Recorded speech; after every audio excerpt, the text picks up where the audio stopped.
Olá, meu irmão e minha irmã, eu sou o Padre Marcelo, da Diocese de Taubaté. Hoje é dia 24 de outubro de 2022. Vamos lembrar o que nós ouvimos ontem na missa, quando celebrávamos o 30º domingo do tempo comum, e Jesus nos ensinava que a oração justifica. Vamos entender melhor o que significa uma oração que justifica e a importância de se ser sincero na oração para que isso aconteça. Bora refletir.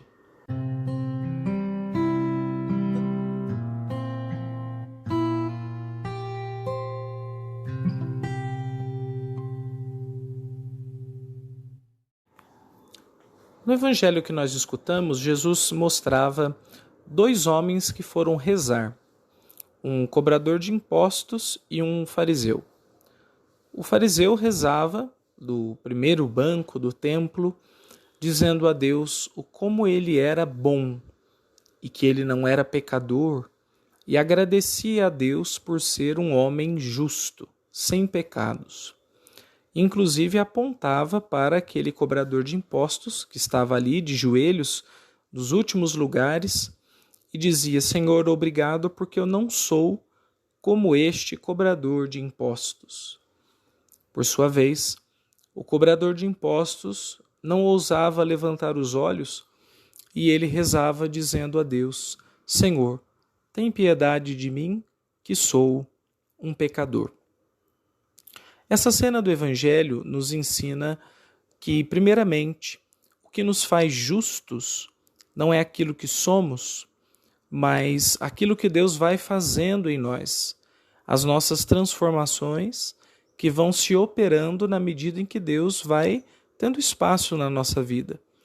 Disse o texto bíblico que aquele homem que rezava "sou pecador" voltou para casa justificado, enquanto aquele que dizia que era bom não foi justificado. Então a primeira coisa que a gente aprende é esta: quem nos faz justos, santos, bons, é a graça de Deus que vai agindo em nós. Uma segunda coisa que a gente aprende é que para ser justificado é preciso ser sincero na oração. Ser si mesmo e não outra coisa. Então vamos partir desses dois princípios. Ser quem a gente é e depois ser justificado. Primeiramente, o que é que nós somos? Nós nunca sabemos totalmente aquilo que nós somos. Aliás, nós vamos aos poucos nos tornando aquilo que nós somos. No século V a.C., houve um poeta grego chamado Píndaro, que escreveu uma frase que se tornaria famosa e repetida durante toda a história da filosofia ocidental. A frase é: torna-te aquilo que tu és. Parece estranho. O que significa eu me tornar o que eu sou? Se eu já sou, por que eu ainda preciso me tornar? Ora, isso tem a ver com, primeiramente, ter consciência de quem sou. Só sou eu em sentido pleno quando tenho consciência de como funciono, de minhas características, de meus defeitos, de minhas qualidades. E num segundo momento, tem a ver com o fato de que eu preciso pôr para funcionar as coisas que dentro de mim são possibilidades, mas ainda não se realizaram. Eu posso ser muitas coisas, eu tenho muitas características que são minhas, mas eu só serei completamente eu quando essas características forem postas em movimento, quando elas forem ativadas. Por isso é preciso tornar-se o que se é, por consciência e por ativação. Como a gente pode se tornar aquilo que a gente é, para a gente rezar a Deus realmente como nós somos? Primeiramente, é preciso saber que só o fato de a gente querer estar diante de Deus com honestidade, com sinceridade, apresentando aquilo que nós já sabemos que somos, já vai ser de grande fruto espiritual para todos nós. De um outro lado, é preciso, então, começar um trabalho sobre si, que eu chamaria de um trabalho de tomar posse de si mesmo. No vocabulário religioso, com frequência nós usamos a expressão do tomar posse da graça de Deus. Mas antes de eu tomar posse da graça, eu sou convidado a tomar posse de mim mesmo. Então, como que eu vou fazer isto? Entrando num caminho de autoconhecimento. Como eu posso me conhecer, me apropriar de mim e ser mais eu? É muito comum a gente escutar, parece que isso ocorre nas tradições de pensamento do Ocidente, que nós descobrimos quem somos por reflexão, por dobrarmos-nos sobre nós mesmos.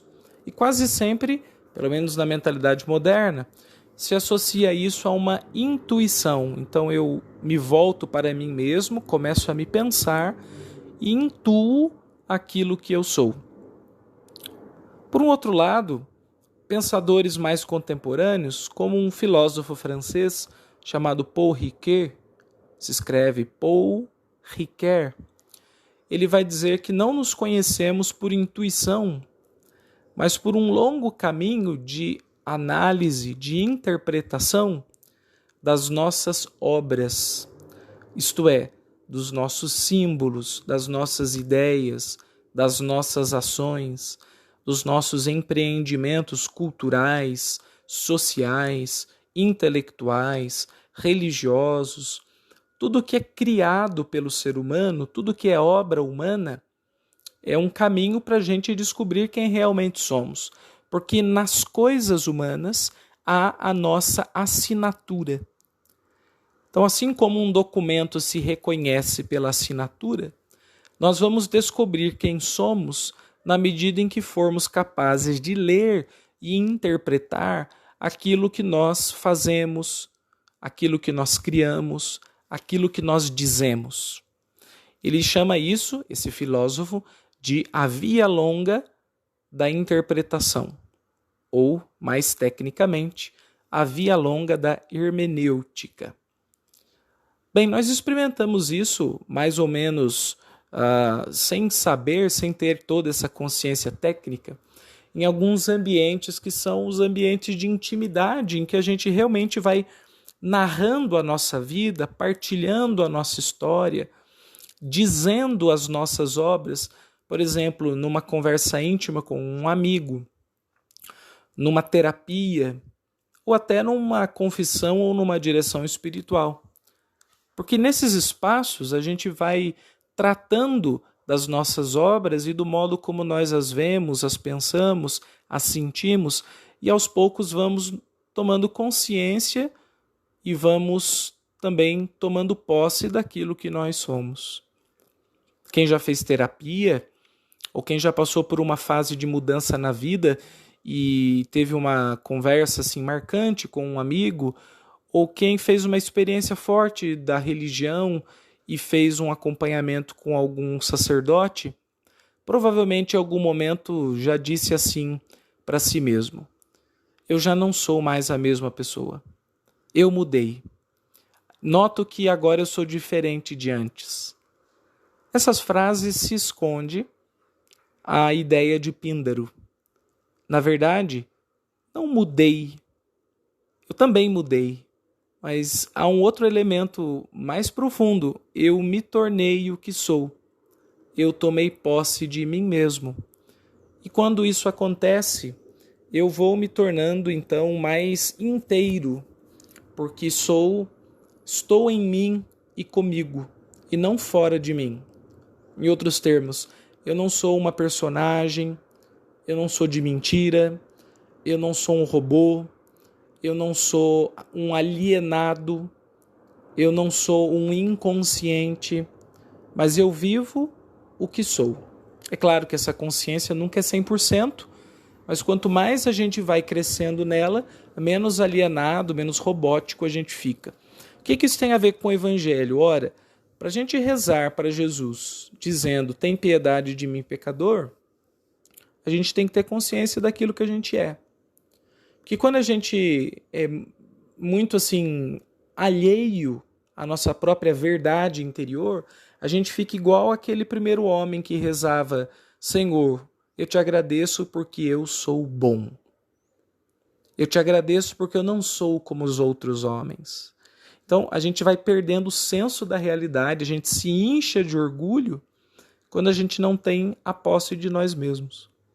Por um outro lado, quando tomamos contato, tomamos pé da nossa realidade, não conseguimos dizer outra coisa senão aquilo que disse o cobrador de impostos. Tem piedade de mim porque sou pecador. Daí vem a justificação. Aquele que reza sendo a si próprio, quem não é um avatar diante de Deus, essa pessoa ela vai sendo transformada na oração. A oração ela é um poderoso caminho de encontro consigo e de transformações internas. Mas para que ela aconteça bem, para que ela justifique, é preciso ser transparente diante de Deus. E, num primeiro momento, parece que não combina a nossa feiura, a nossa sujeira, o nosso pecado com a beleza, a pureza e a santidade de Deus.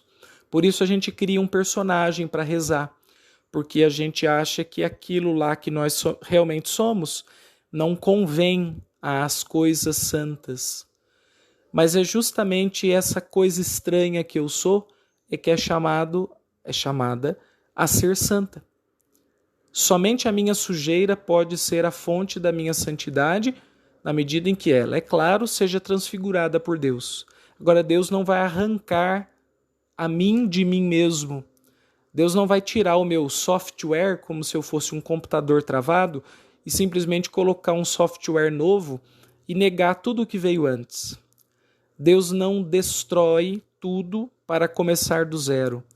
Deus aproveita o que somos e faz uma obra em cima daquilo que podemos oferecer para Ele. Então aí sim, Ele nos justifica.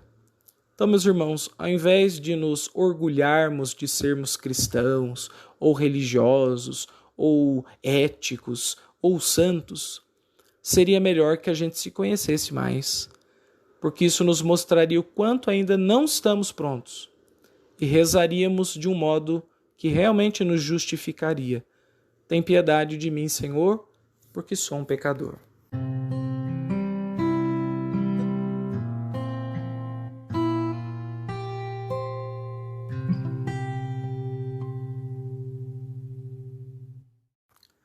Nós estamos começando mais uma semana e eu queria propor os seguintes exercícios espirituais. São 2 exercícios.